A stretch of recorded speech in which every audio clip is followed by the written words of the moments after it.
Descubrimos la palabra de Dios, verso por verso, capítulo por capítulo. Este es un estudio bíblico real con el maestro Tom Bradford. Bienvenidos a Clases de la Torá. Terminamos el capítulo 1 de Daniel en la lección anterior, y allí vimos una descripción histórica de Daniel desde el momento en que él y sus 3 compañeros exiliados fueron llevados por primera vez a Babilonia. Luego nos habla de un claro intento de las autoridades babilónicas de despojar a Daniel y compañía de sus identidades hebreas, dándoles nuevas identidades babilónicas con el fin de asimilarlos mediante el uso de los 4 elementos que conforman la identidad de una persona, especialmente en los tiempos antiguos, y esos elementos eran la ubicación, el nombre, la formación civil y religiosa y la dieta. En el resumen histórico se nos explica también que Daniel permaneció al servicio de una sucesión de reyes de Babilonia, incluso hasta el momento en que el reino de Babilonia fue conquistado y tomado por los persas y los medos, y luego estuvo al servicio de la corte real del rey Ciro el Grande, rey de Persia. Debido a que la dieta es un tema bíblicamente importante, les pido que recuerden que, de los 4 elementos del cambio de identidad impuestos a Daniel y los exiliados, Daniel rechazó firmemente solo uno de esos elementos: adoptar una dieta babilónica. No deberíamos pensar que la dieta hebrea era radicalmente distinta a la de los hábitos alimenticios y culturales de otras naciones del Medio Oriente. Más bien, la alimentación kosher tenía ciertas restricciones relativas a las fuentes de alimentos cárnicos que otras culturas no tenían. Tenían reglas sobre el uso de la levadura en ciertos momentos y no en otros, y prescribía el modo en que debían cultivarse los alimentos. Pero las mayores diferencias dietéticas estaban en el manejo de los alimentos y sobre todo la carne.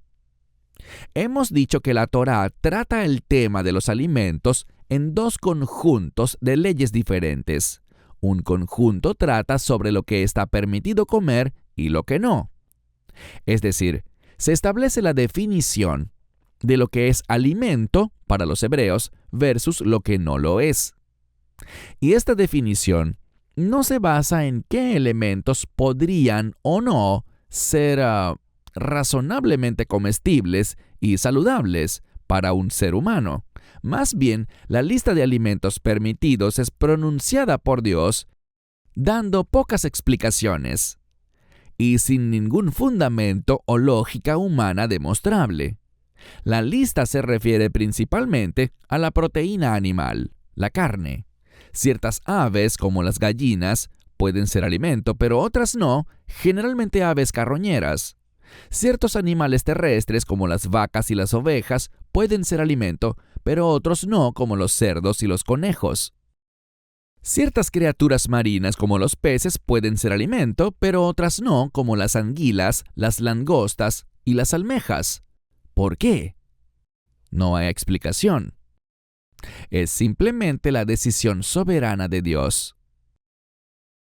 Por otro lado, existe un conjunto aparte de leyes respecto a los alimentos y otras cosas, por cierto, que explica lo que es ritualmente puro versus lo ritualmente impuro. Por tanto, lo que es puro e impuro no toma parte en la definición de qué artículos comestibles pueden ser alimentos, sino que se enfoca en el manejo adecuado de los alimentos permitidos. El concepto es que los alimentos permitidos deben manipularse adecuadamente, o de lo contrario, se vuelven ritualmente impuros y por lo tanto no deben comerse, o contaminarían ritualmente a la persona que los come. Con el paso de los siglos, la Iglesia dominada por los gentiles ha adoptado una doctrina que dice que la ley de Moisés ha quedado sin efecto y ha sido clavada en la cruz, por lo cual se asume que las normas dietéticas son solo para los judíos. Disputo esa noción, porque no solo el apóstol hebreo Pablo suele ser citado erróneamente, o sacado de contexto para llegar a esa conclusión, sino que Yeshua mismo nos advirtió que nunca pensáramos que la ley iba a ser abolida, hecha a un lado o incluso alterada por causa de él. Recuerden una vez más lo que dice Mateo 5 del 17 al 19, que es el punto crucial del Sermón del Monte. Allí dice: «No penséis que he venido para abolir la Torá o los profetas. No he venido para abolir, sino para cumplir.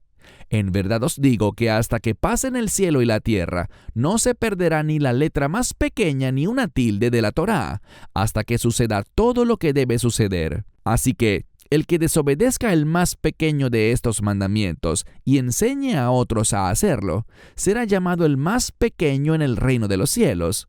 Mas el que los obedezca y los enseñe, será llamado grande en el reino de los cielos». ¿La ley, la Torá, desaparecerá algún día? Claro que sí. Yeshua dice que definitivamente así será. ¿Pero cuándo? ¿Cuándo pasará la Torá o la ley? La mayor parte del cristianismo responde: ya eso sucedió cuando Cristo murió en la cruz y resucitó de su tumba. Pero ¿cuándo dijo Cristo que la ley pasaría? No hasta que pasen el cielo y la tierra. Es allí cuando Él dijo que la Torá pasará. El cielo y la tierra ciertamente no pasaron cuando ocurrió la muerte o la resurrección del Mesías. Todavía existen hasta el día de hoy, ¿no es así? Por tanto, según Él, les guste o no, la ley de Moisés todavía existe. Y hay de aquellos, dice Él, que enseñen lo contrario, pues verán su estatus ante Dios reducido a lo más pequeño. En todo caso, sus captores dieron permiso a Daniel y sus amigos para comer una dieta kosher, compuesta únicamente por vegetales, como un experimento para ver si seguirían saludables, y no nos sorprende que así fuera. Su perfecta salud no se debió a que comer solo vegetales fuera lo mejor, sino que gracias a su fidelidad y obediencia, el Señor les dio sobrenaturalmente una vitalidad extraordinaria. Así, el importante cuarto elemento de su cambio de identidad a babilonios, es decir, la dieta, se anuló y sus identidades hebreas se vieron menos amenazadas. Una vez establecido ese fundamento, el capítulo 2 de Daniel nos lleva ahora del ámbito de lo histórico al ámbito profético. Y, curiosamente, ocurre un cambio en los idiomas utilizados en el libro. El idioma original de este capítulo cambia de hebreo, que fue usado en el capítulo 1, al arameo en el capítulo 2, y seguirá siendo arameo hasta el capítulo 7.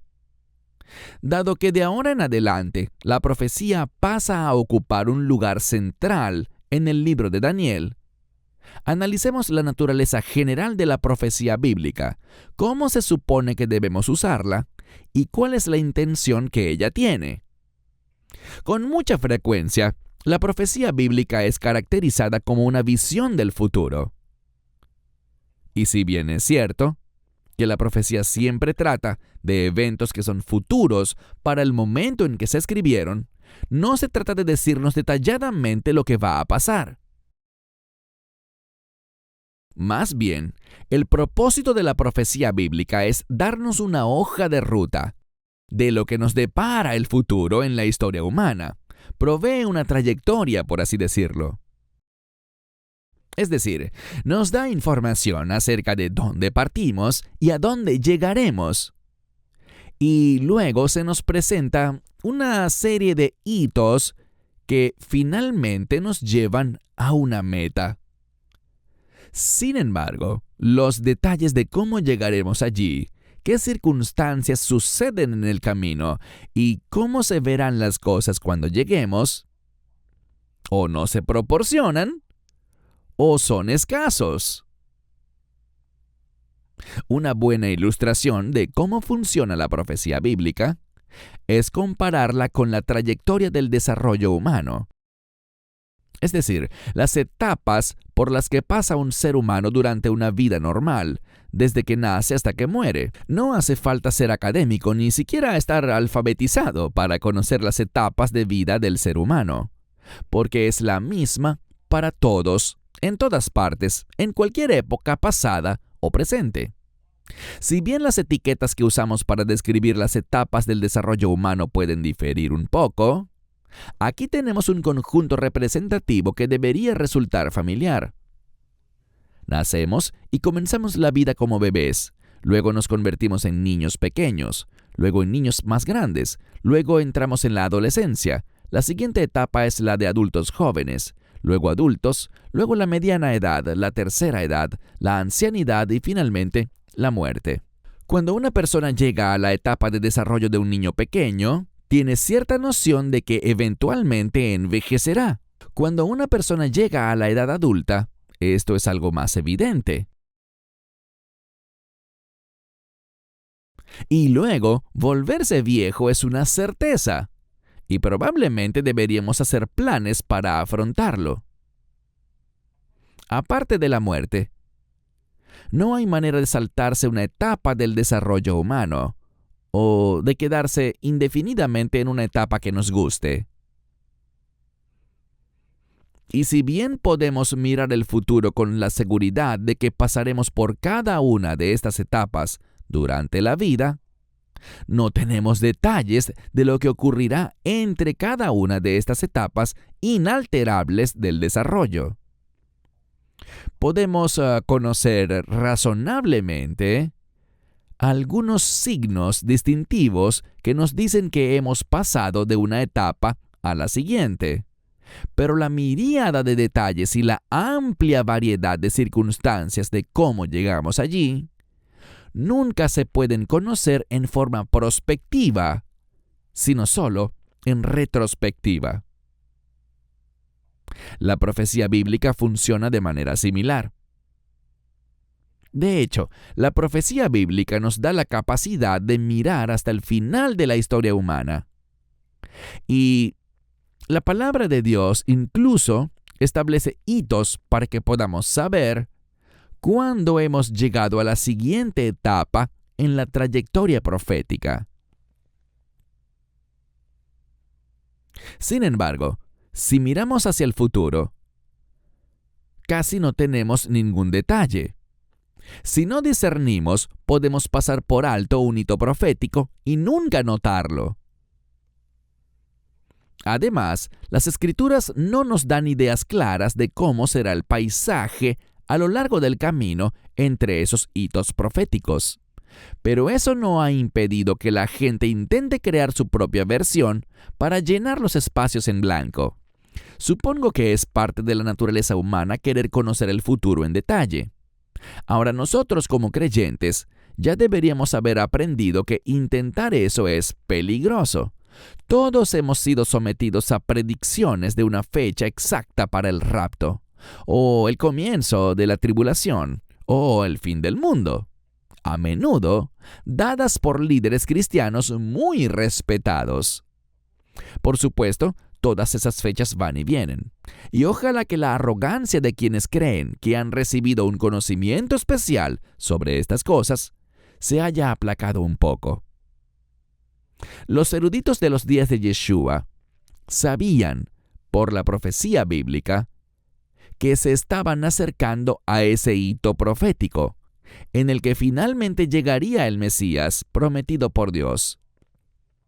Pero en lugar de ser pacientes, tener fe y esperar y observar, comenzaron a inventar doctrinas que buscaban describir los detalles de lo que aún no había sucedido. Estas doctrinas solían girar en torno a sus agendas y aspiraciones personales. Confiaron en su propio intelecto y superpusieron sus propios deseos a las sombras de profecías aún no cumplidas. Y todos conocemos los resultados. 99% de la población judía que aceptó estas especulaciones fantasiosas.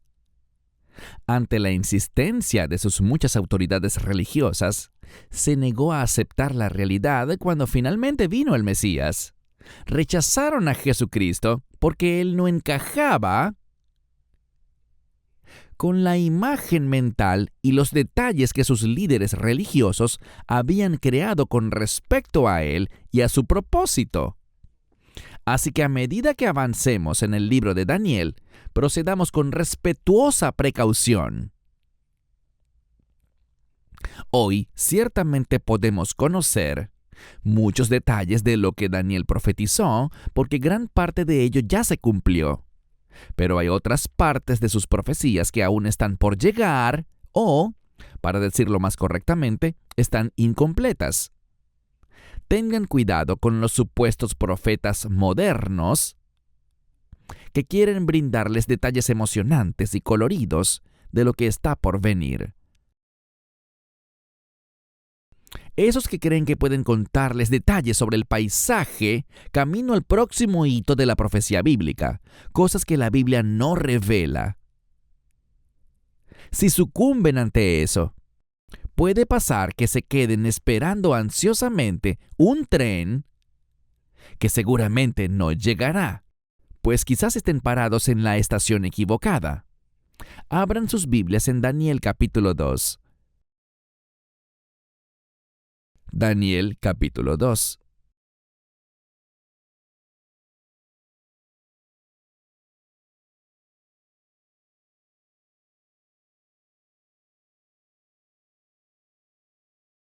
Si tienen la Biblia completa judía, está en la página 1099. En el segundo año de su reinado, Nabucodonosor quedó tan turbado por varios sueños que tuvo que no podía dormir. Entonces el rey mandó llamar a magos, exorcistas, hechiceros y astrólogos para que le interpretaran los sueños del rey. Ellos vinieron y se presentaron ante él. El rey les dijo: «Tuve un sueño que seguirá turbando mi espíritu mientras no sepa lo que significa». Los astrólogos hablaron al rey en arameo: «Viva el rey para siempre. Cuéntale el sueño a tus siervos y lo interpretaremos». El rey respondió a los astrólogos: «Esto es lo que he decidido. Si no me dais a conocer el sueño y su interpretación, seréis despedazados miembro por miembro y vuestras casas serán reducidas a escombros. Pero si me declaráis el sueño y su interpretación, os daré regalos, recompensas y grandes honores. Por tanto, declaradme el sueño y su interpretación». Dijeron por segunda vez: «Refiera su majestad el sueño a sus siervos y nosotros lo interpretaremos». El rey respondió: «Veo que solo estáis tratando de ganar tiempo, porque veis que he decidido que si no me interpretan el sueño, habrá una sola sentencia para todos vosotros, porque habéis conspirado para engañarme con mentiras con la esperanza de que el tiempo cambie las cosas. Ahora decidme el sueño. Eso me convencerá de que también podréis darme su interpretación correcta». Los astrólogos respondieron al rey: «Majestad, nadie en el mundo puede hacer esto. Nunca un rey, por grande y poderoso que sea, ha pedido tal cosa a ningún mago, exorcista o astrólogo. El rey pide algo difícil. Nadie más que los dioses podrían declararle esto a su majestad, y ellos no moran con simples mortales». Ante esto, el rey se enfureció y mandó matar a todos los sabios de Babilonia. Cuando se publicó el decreto de que los sabios debían ser ejecutados, buscaron a Daniel y sus compañeros para ejecutarlos. Luego, escogiendo cuidadosamente sus palabras, Daniel consultó a Arioc, capitán de la Guardia Real, que ya había salido a matar a los sabios de Babilonia. Le dijo a Arioc: «Ya que eres oficial del rey, déjame preguntarte, ¿por qué el rey ha emitido un decreto tan severo?». Arioc le explicó el asunto a Daniel. Y entró Daniel y le pidió al rey que le diera tiempo para declararle la interpretación. Daniel volvió a su casa y comunicó el asunto a Ananías, Misael y Azarías, sus compañeros, para que pidieran misericordia al Dios del cielo con respecto a este secreto, y así salvar a Daniel y sus compañeros de morir junto con los demás sabios de Babilonia. Entonces el secreto le fue revelado a Daniel en una visión de noche, y Daniel bendijo al Dios del cielo en estas palabras: Bendito sea el nombre de Dios, de la eternidad pasada a la eternidad futura, porque la sabiduría y el poder son solo suyos. Él trae los cambios de estaciones y los tiempos, quita y pone reyes, da sabiduría a los sabios y conocimiento a los que tienen discernimiento. Él revela cosas profundas y secretas. Él sabe lo que hay en la oscuridad, y la luz habita con él. Te doy gracias y alabo, Dios de mis antepasados, por darme la sabiduría y poder, y revelarme lo que queríamos de ti, por darnos la respuesta para el rey. Y Daniel fue a ver a Arioc, a quien el rey había encargado de destruir a los sabios de Babilonia, y le dijo: No destruyas a los sabios de Babilonia. Llévame ante el rey y le daré la interpretación. Rápidamente, Arioc llevó a Daniel ante el rey y le dijo: He hallado a uno de los exiliados de Judá que revelará la interpretación a su majestad. El rey le dijo a Daniel, cuyo nombre ahora era Beltsasar: ¿Puedes decirme qué soñé y qué significa? Daniel respondió al rey: Ningún sabio, exorcista, mago o astrólogo puede revelar a su majestad el secreto que ha preguntado, pero hay un Dios en el cielo que revela los misterios, y le ha revelado al rey Nabucodonosor lo que sucederá en el Ajarit Hayamim, en el fin de los días. Este es tu sueño y las visiones que tuviste cuando estabas en tu cama. Majestad, cuando estabas en la cama, comenzaste a pensar en lo que sucedería en el futuro, y el que revela los secretos te ha dado a conocer lo que sucederá. En cuanto a mí, este secreto no me ha sido revelado porque sea más sabio que todos los vivientes, sino para que su majestad pueda conocer el significado, y entonces puedas entender los pensamientos de tu propia mente. Su majestad tuvo una visión de una estatua, muy grande y sumamente brillante.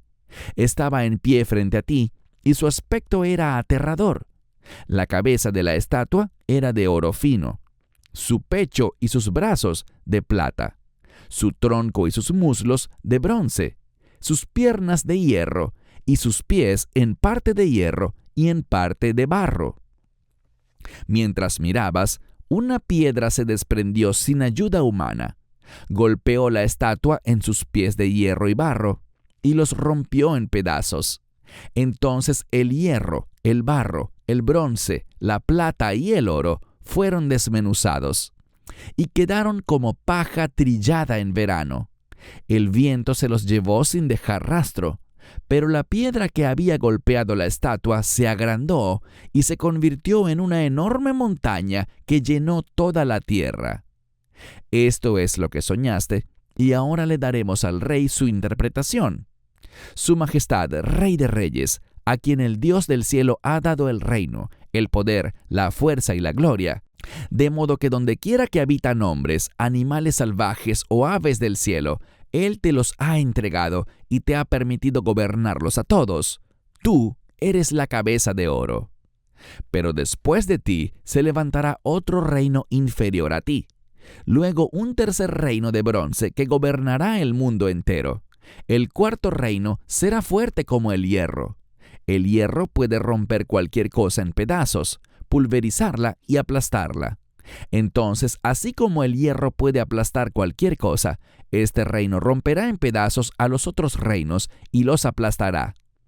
Finalmente, lo que viste de los pies y los dedos hechos en parte de barro de alfarería y en parte de hierro, será un reino dividido. Pero tendrá algo de la firmeza del hierro, ya que viste el hierro mezclado con barro de la tierra. Así como los dedos de los pies eran en parte hierro y en parte barro, este reino será en parte fuerte y en parte frágil.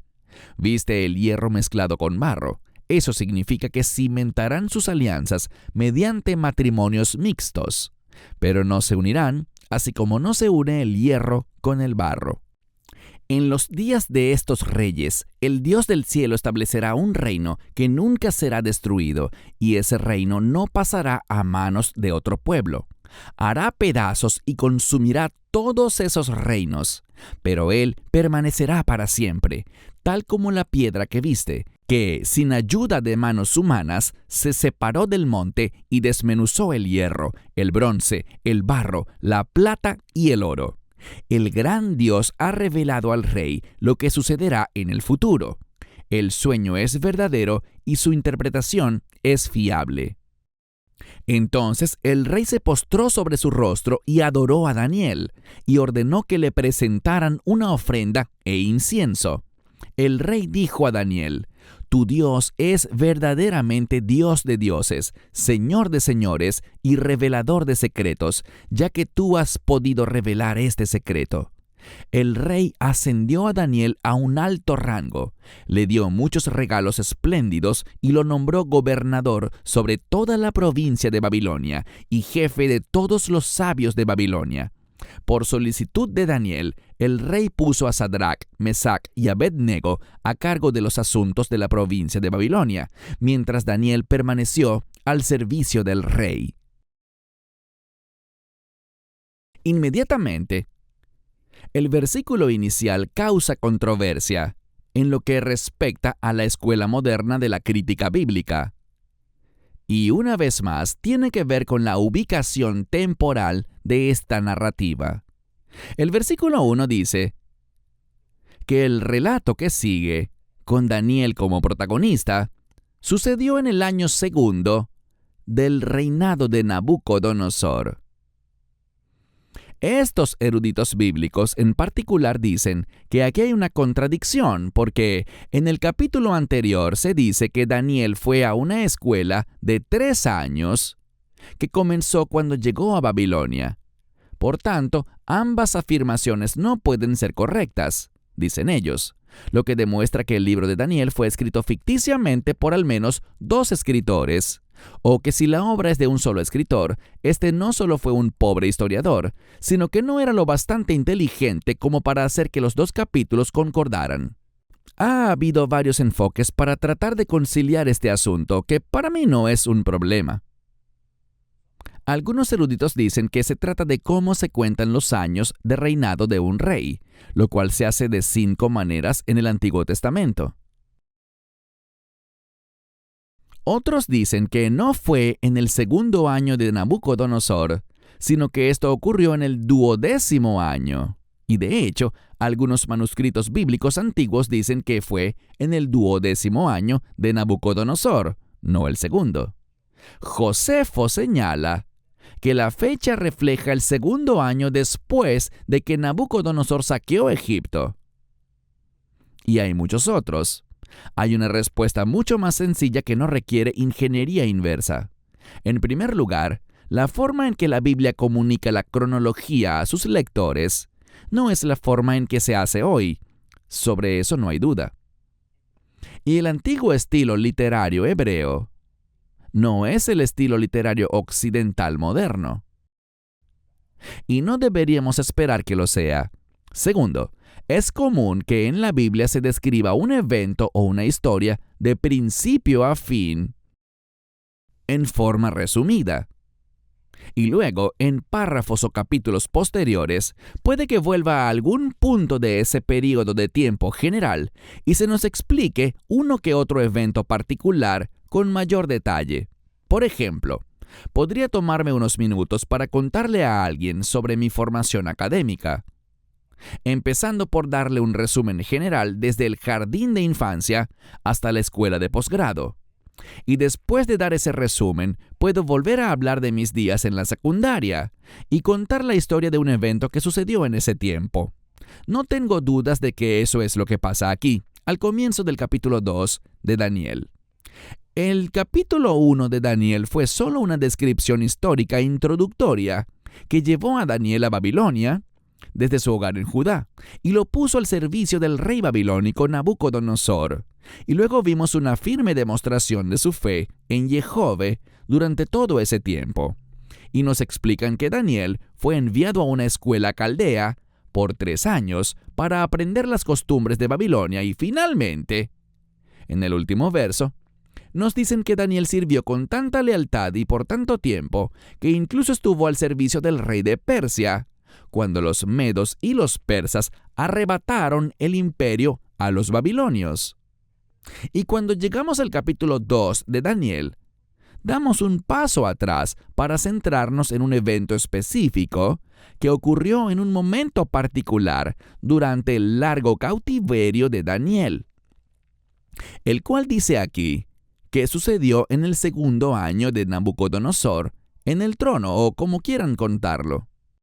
De hecho, el año exacto en el que pudo haber ocurrido esto no tiene gran importancia para la historia.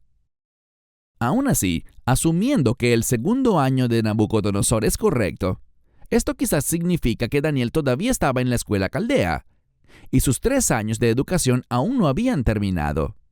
Tristemente, debo seguir recordándoles que la razón por la que los comentaristas bíblicos modernos de la alta crítica, que es la mayoría de los comentaristas bíblicos, hacen este intento injustificado de encontrar estas supuestas discrepancias en el libro de Daniel, y lo hacen porque parten de esa cosmovisión inamovible de que lo sobrenatural, los milagros y la profecía predictiva no existen. Por tanto, Daniel solo puede ser una obra de ficción. Y consideran que su trabajo consiste en exponer esto a las masas ignorantes de cristianos y judíos, y, por tanto, también ser admirados y aceptados por la élite académica liberal. Los primeros 3 versículos de este capítulo son un preámbulo de la historia profética y están escritos en hebreo. Y luego en el versículo 4, cuando la historia comienza en pleno, el idioma cambia al arameo. La esencia del preámbulo es esta. El rey Nabucodonosor estaba inquieto por una serie de sueños que no lo dejaban dormir. Es decir, no tuvo un solo sueño, tuvo varios, y todos eran el mismo sueño o estaban muy relacionados. No tenemos idea de cuánto tiempo estuvo teniendo estos sueños. Puede ser días, semanas, meses tal vez. Finalmente, se llenó de tanta ansiedad por ellos que determinó que tenían un significado importante y por eso tenía que saber qué significaban y cómo se referían a él y a su reino. En tiempos bíblicos, los sueños y las visiones eran una forma común en la que Dios hablaba a los humanos, judíos o gentiles. Los reyes tomaban en serio sus sueños, ya que los asuntos que trataban afectaban a naciones enteras. Entonces el rey Nabucodonosor llamó a los magos, hechiceros, astrólogos de su reino para que vinieran a él y luego los desafió para que, más o menos trabajando en equipo, interpretaran los sueños del rey. La palabra hebrea que la Biblia completa judía tradujo como astrólogos es kasdim, que literalmente significa caldeos. Pero creo que la Biblia completa judía tiene razón al traducirla como astrólogos, puesto que ya en el siglo VI a.C., el término caldeos, kasdim, fue evolucionando y se refería cada vez más a observadores profesionales de estrellas que intentaban determinar el futuro trazando mapas de los cielos. En el verso 4 tenemos este grupo de videntes babilónicos de pie ante el rey. Y se nos dice explícitamente que comenzaron a hablarle al rey en arameo. ¿Por qué nos dirán eso? ¿Cuál es la diferencia? Porque el acadio era el idioma de la élite. Pero por alguna razón eligieron hablar arameo. ¿Será que el rey no sabía hablar acadio? Y no sorprende que sea en este mismo punto que el texto bíblico deja de escribirse en hebreo y comienza a escribirse en arameo, el idioma cotidiano común de los babilonios. Pero ahora, y durante los siguientes 20 versos, viene una lucha a muerte entre el rey Nabucodonosor y su grupo de videntes, que representan todas las profesiones conocidas de las artes mágicas de la época. El rey, por supuesto, quiere que se interprete su sueño, pero, en una exigencia sin precedentes, insiste en que antes de que le digan el significado de su sueño, deben decirle la sustancia y el contenido del sueño. De hecho, si no le dicen primero qué es lo que soñó, los despedazará miembro por miembro y sus hogares quedarán en escombros. En cambio, si son capaces de contarle su sueño e interpretarlo, recibirán maravillosas recompensas. Estos señores saben que están en problemas. Están en graves problemas. Hasta ahora, habían podido inventar cualquier cosa sobre el significado de un sueño, ponerse de acuerdo y contárselo al rey. Y de hecho, el texto da la clara sensación de que el rey Nabucodonosor ha pasado por eso antes y se ha vuelto suspicaz. Él tenía un sueño, les contaba el sueño, los videntes lo interpretaban y no resultaba ser como ellos decían. O lo utilizaban para adular, para obtener un beneficio personal. Su solución: si estos señores son tan inteligentes, tan espirituales y están tan conectados al reino sobrenatural, que vengan a interpretarme el sueño, pero primero que me cuenten el sueño en sí. De hecho, en los versos 8 y 9, Nabucodonosor les dice a los videntes: «Veo que solo intentan ganar tiempo, porque ven que he decidido que si no me cuentan el sueño, habrá una sola sentencia para ustedes, y han conspirado para engañarme con mentiras, con la esperanza de que el tiempo cambie las cosas. Ahora cuéntenme el sueño, eso me convencerá de que también me darán su interpretación correcta». Los videntes siguen suplicando al rey que les cuente el sueño y él les dice que no se los diré. Pero luego en el verso 11, el portavoz de los videntes sorpresivamente admite: «No es posible que un ser humano conozca el sueño de otro ser humano. Solo los dioses pueden hacerlo, y los dioses no viven con los humanos». En otras palabras, los videntes admiten que no tienen medios para conocer el sueño del rey. Eso bastó. El rey se enfureció y condenó a muerte a todos los videntes de Babilonia. Decidió con razón que eran un grupo de farsantes. Esto no significaba que todos los magos, hechiceros, astrólogos y afines de todo el imperio babilónico iban a morir. Solo los de la ciudad de Babilonia, la capital, donde estaba el palacio del rey. Pero sí significaba que todos los videntes que estaban en la ciudad serían ejecutados, sin distinción del arte que practicaban o si estaban o no involucrados en esta debacle. Tal era el poder y prerrogativa de los antiguos reyes de Oriente, de modo que el edicto de muerte de Nabucodonosor para resarcir su indignación contra toda una clase de personas no era algo inusual en ese tiempo. Resulta que el decreto debe cumplirse tan minuciosamente que incluso estos muchachos judíos, Daniel incluido, serían también ejecutados. Y esto nos muestra que la idea de la educación superior en Babilonia era principalmente educación religiosa. Y la religión de Babilonia involucraba a todos estos profesionales de las artes mágicas que fueron llamados ante Nabucodonosor y que ahora están sentenciados a muerte. Estas artes oscuras eran el tema de estudio principal que Daniel y sus compañeros debían dominar. Por tanto, aunque parece que no había pasado suficiente tiempo para que Daniel se graduara de su educación caldea, bastó para que él fuera incluido entre los sabios condenados. Al parecer pasó algún tiempo desde que se declaró la sentencia de muerte hasta que ésta comenzaría a ejecutarse. Mientras tanto, Daniel, por supuesto, fue informado de su destino.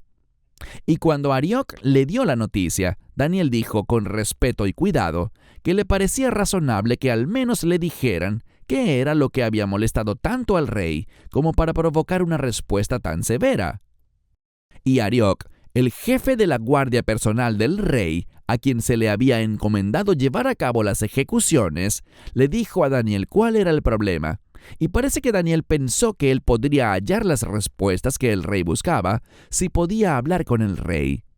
Convenció a Arioc de llevarlo ante el rey, lo que sin duda implicaba que Arioc confiaba en Daniel, pues no llevas a alguien ante el rey solo porque quiere una audiencia. Debo señalar aquí que ni el rey ni Arioc estaban encantados con la idea de matar a esta cantidad de sabios y adivinos. Realmente su objetivo era encontrar a alguien en quien el rey pudiera confiar para interpretar esta serie de sueños que él instintivamente sabía que eran importantes. Las ejecuciones no fueron tanto un castigo, sino una forma de deshacerse de un grupo de falsos videntes que obviamente habían estado mintiendo y engañando al rey cuando interpretaban sus sueños y visiones. Vimos al Dios de Israel ordenar esencialmente lo mismo con respecto a los falsos profetas de Israel: muerte a todos ellos. Daniel le dijo al rey que si le concedía algo de tiempo, podría contarle su sueño y su interpretación. Al parecer el rey se lo concedió, y Daniel volvió con sus 3 amigos judíos, que sufrirían la misma suerte que él y que los demás caldeos, y les dijo que debían consultar a Jehove para ver si él les daba la respuesta al sueño, y así salvar sus vidas y las de los videntes babilónicos. El verso 19 dice que Dios respondió la oración y le reveló a Daniel el sueño de Nabucodonosor. Se nos dice que el secreto le llegó en una visión nocturna. Una visión nocturna no es necesariamente un sueño, dado que la palabra sueño en arameo es helem y la palabra visión es hezeb. Podemos saber que son experiencias distintas. El rey tuvo un sueño mientras dormía. Daniel fue informado de la sustancia del sueño y lo que significaba por medio de una visión mientras estaba completamente despierto. Es solo que esta visión ocurrió de noche. La respuesta de Daniel fue la más apropiada, una oración de acción de gracias, y encuentro la naturaleza de la oración bastante interesante porque esencialmente alaba los atributos de Jehove y su naturaleza inherente. Otra forma de verlo es que ésta define la identidad de Dios, y debido a que Daniel y otros de Judá están ahora exiliados en Babilonia, la identidad se convierte en una cuestión central para ellos.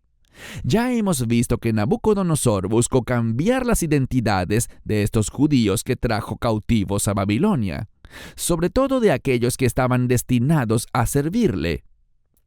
Ahora, en Babilonia, Daniel reitera en su oración quién es Dios y que su propia identidad está en Jehove.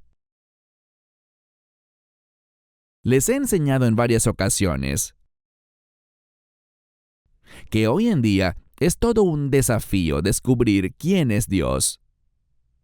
Desde hace 2 décadas, hemos visto una creciente influencia musulmana en todo el mundo, que incluso ha afectado el pensamiento cristiano sobre Dios, cuyo nombre es Jehove.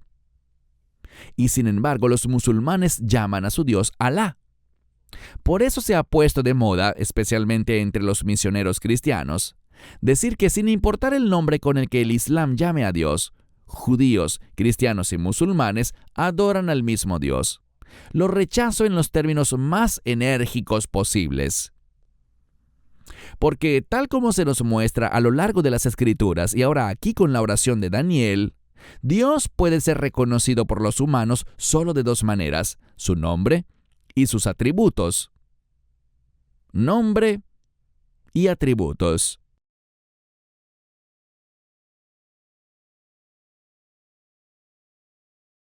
Y déjenme decirles, como alguien que ha leído el Corán, Los atributos del Dios del Corán, al que adoran los musulmanes, son muy diferentes en varios niveles de los atributos del Dios de la Biblia, que adoran judíos y cristianos. De ninguna manera es el mismo Dios. En el verso 20, Daniel dice que el principal atributo de Jehová es que Él es eterno y que la verdadera sabiduría y poder provienen únicamente de Dios. En el verso 21, Dios provoca el cambio de las estaciones y Él es el dueño del tiempo mismo. Es solo con el permiso del Señor que los reyes, gentiles o hebreos, ascienden a los tronos y son removidos de ellos. En el verso 22 dice, Él es el único Señor que revela cosas que de otro modo serían incognoscibles para los humanos. A través de la revelación, Él muestra cosas secretas y ocultas a los sabios del mundo. Y en el verso 23, la cuestión de la identidad surge una vez más, cuando Daniel dice que Dios, Jehová, es el Dios de los antepasados de Daniel, los ancestros hebreos de Daniel, y que en su soberanía el Señor le ha revelado a Daniel el sueño del rey y lo que significa. Para cerrar esta lección, quiero que tengamos claro lo siguiente. Fue el Dios de Israel quien puso esos sueños en la mente de Nabucodonosor. Por lo tanto, solo el Dios de Israel puede revelar su verdadero significado.